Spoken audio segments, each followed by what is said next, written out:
好酒推薦系列啦，咁今次咧我哋帶咗一支咧90年代啊日威輝煌的時候啊，咁咧佢嘅輝煌咧就點講咧？我哋叫厚積薄發，即係咧你要累積到有翻咁撚厚啦，咁之後後面慢慢 fit 出嚟咁樣。90年代咧就絕對唔係呢個日威嘅高光時刻嘅，當年嘅時候啲咩響21咧幾嚿水啊，希望啲酒吧嗌鳩人哋。攞去啦，high 波又好啦，攞去隊又好啦，你幫我食翻啲。當年嘅時候咧，日本一威士忌真賣得唔好，我好記得我有一次我去咗銀座啊，有一個叫做日威博物館好似，總之全部都係日威嘅，即係啲咩山崎啊、白州啊嗰啲咩響，唔同嘅公司咧去做一啲限定。你諗下佢點解有搞咁多嘢？因為買唔晒嘅真係好鬼慘。正正因為咧佢累積咗咁多嘅一啲 collection 啊，應該差唔多08、09到10年左右咧，日威咪開始就拋頭露面啦。咁啊，佢以前積落呢扎嘢咧就開始俾人炒啦。每一個都係限定，每一個都係靚嘅。有飲日威嘅人都知兩大巨頭啦，係咪？第一個三得利，第二個 Nikka。今日講三得利入邊嘅山崎蒸餾所。飲山崎蒸餾所，如果飲天花板，我哋飲乜嘢？唔係飲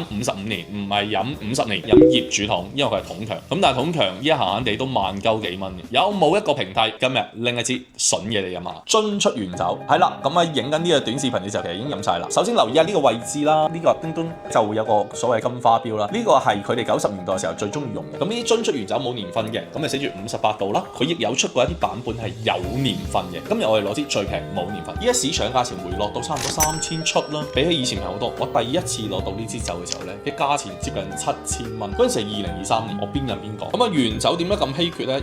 因為咧日本咧佢哋以前一路做開咧都係中意做啲43啊、46嗰啲嘢嘅酒啫嘛，係嘛？最緊要係要穩定輸出啊嘛。佢唔中意做到極致嘅。你見 JDM 有無限高嘅改裝潛力係咪？賣俾你嗰架車係半成品嚟啊嘛，20年都唔會壞嘅。但係你上去激改咧係絕對冇問題。但係歐洲車又唔一樣啊，做到最撚盡俾你之後話你知，新車冇得頂，舊車有排整啊！呢個就係歐洲人嘅諗法。咁呢支咧就啱啱好搣到少少啊，咩就係58度啊，既有翻佢哋 OB 有嘅 spirit 啦，然後又有翻我哋愛好者想要嘅高強度。